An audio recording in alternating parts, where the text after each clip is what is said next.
8000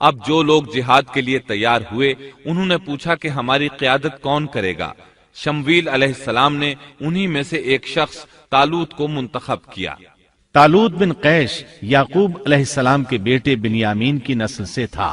طالوت سے پہلے بنی اسرائیل کے جتنے بادشاہ تھے تمام کے تمام یہودا بن یعقوب کی نسل سے تھے۔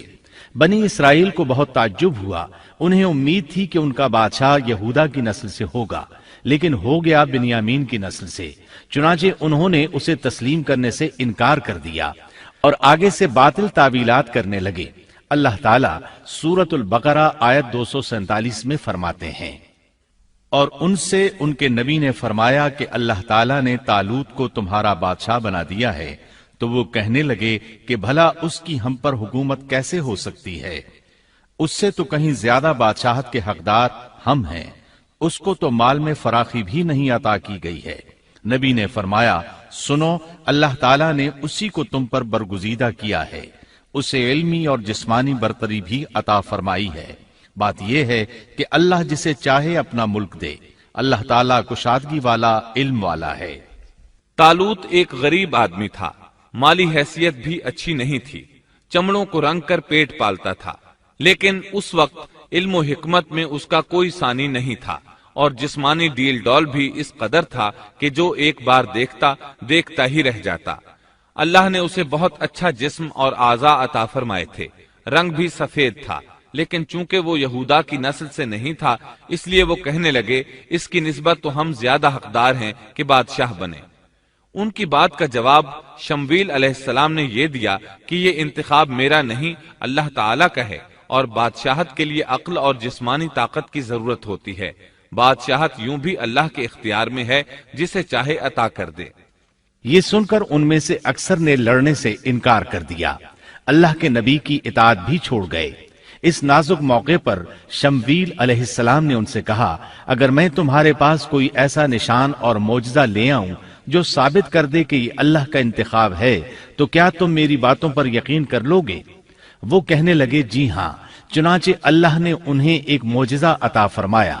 اس کا ذکر سورۃ البقرہ آیت 248 میں آیا ہے۔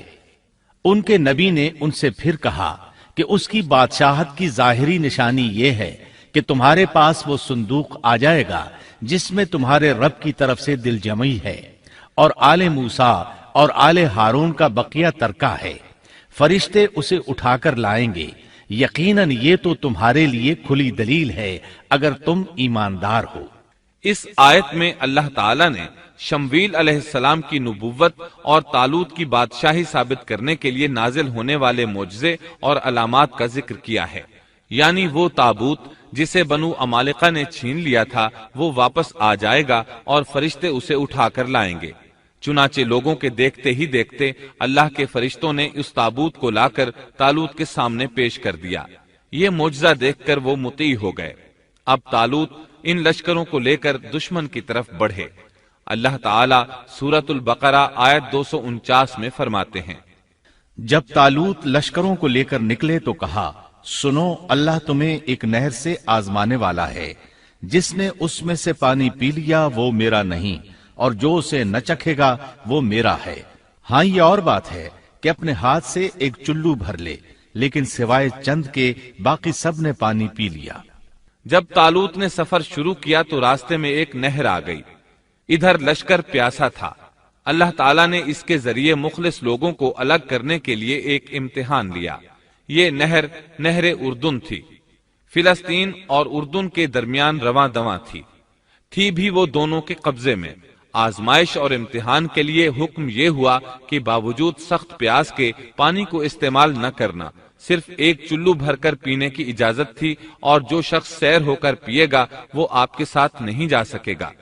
جب وہ گزرنے لگے تو چند ایک نے ایک چلو پانی لیا، باقی سب نے زیادہ پانی پی لیا اور اس آزمائش میں ناکام ہو گئے۔ کامیاب ہونے والوں کی تعداد صرف اور صرف 313 تھی۔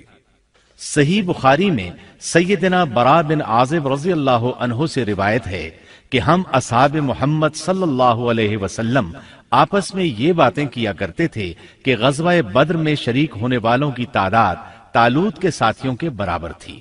اللہ تعالیٰ سورۃ البقرہ آیت 249 میں فرماتے ہیں، طالوت مومنوں کے ساتھ جب نہر سے گزر گئے تو وہ لوگ کہنے لگے، آج تو ہم میں طاقت نہیں کہ جالوت اور اس کے لشکروں سے لڑیں۔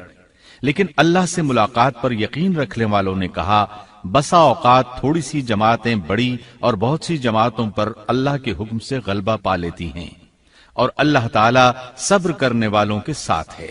جالوت کا لشکر بہت بڑا تھا، جبکہ طالوت کے ساتھ صرف 313 آدمی تھے۔ یہ صورتحال دیکھ کر بنی اسرائیل گھبرا گئے، بولے ہم تو تعداد میں بہت تھوڑے اور نہایت کمزور ہیں، کس طرح ان سے جہاد کر سکتے ہیں؟ لیکن ان میں سے کچھ لوگ نہایت پارسا اور اللہ پر یقین رکھنے والے تھے۔ یہ اور شمویل علیہ السلام دوسروں کا حوصلہ بڑھانے لگے، آخر وہ لڑائی پر تیار ہو گئے، مقابلہ ہوا۔ اور جب ان کا جالوت سے اور اس کے لشکر سے مقابلہ ہوا تو انہوں نے دعا مانگی کہ اے پروردگار ہمیں صبر دے، ثابت قدمی دے اور کفار کے مقابلے میں ہماری مدد فرما۔ مقابلہ شروع ہوا۔ جالوت اپنے لشکر سے نکلا اور مقابلے کے لیے للکارا۔ یہ بہت طاقتور تھا، اس کا پورا بدن اسلحے سے لیس تھا۔ مسلمان اسے دیکھ کر ڈر گئے۔ طالوت نے اپنے ساتھیوں سے کہا، کون اس کے مقابلے میں نکلے گا؟ سب خاموش رہے۔ اس کے لشکر سے ایک نوجوان نکلا، یہ داؤد علیہ السلام تھے۔ اس وقت یہ صرف 16 سال کے تھے۔ یہ رسی میں پتھر باندھ کر اس کو گھما کر پھینکنے کے ماہر تھے۔ نشانہ زبردست تھا، پتھر بہت تیزی سے جاتا تھا، اس کی ضرب بہت شدید ہوتی تھی۔ جالوت نے انہیں دیکھ کر مذاق اڑایا۔ اس نے کہا، نوجوان تم ابھی بچے ہو، واپس جاؤ، میرے مقابلے میں کسی بڑے کو بھیجو۔ داؤد علیہ السلام نے اپنی رسی کو گھمایا، اس میں بندھے ہوئے 3 پتھر خاص انداز سے پھینک دیے۔ تینوں گولی کی رفتار سے آئے اور اس کے ماتھے پر لگے۔ جالوت کا سر پاش پاش ہو گیا اور وہ مر گیا۔ اس کے مرتے ہی جالوت کے لشکر میں خوف ہراس پھیل گیا۔ طالوت نے اپنے 313 مجاہدوں کے ساتھ ان پر حملہ کر دیا۔ ان میں کھلبلی مچ گئی، سنبھل نہ سکے، پیٹھ پھیر کر بھاگے۔ پس اللہ تعالیٰ کے حکم سے انہوں نے جالوتیوں کو شکست دے دی اور داؤد کے ہاتھوں جالوت قتل ہو گیا۔ یوں اللہ تعالیٰ نے بنی اسرائیل کو دوبارہ غلبہ عطا فرمایا۔ فتح کے بعد طالوت نے داؤد علیہ السلام کو اپنا داماد بنا لیا۔ اس طرح داؤد علیہ السلام طالوت کے بعد بادشاہ بنے۔ اللہ تعالیٰ سورۃ البقرہ آیت 251 میں فرماتے ہیں، اور اللہ تعالیٰ نے اسے بادشاہت اور حکمت عطا فرمائی اور جتنا کچھ چاہا علم بھی عطا فرمایا۔ اس طرح اللہ تعالیٰ نے داؤد علیہ السلام کو بنی اسرائیل کا بادشاہ بنا دیا۔ بادشاہت اور نبوت ان کے پاس جمع ہو گئی۔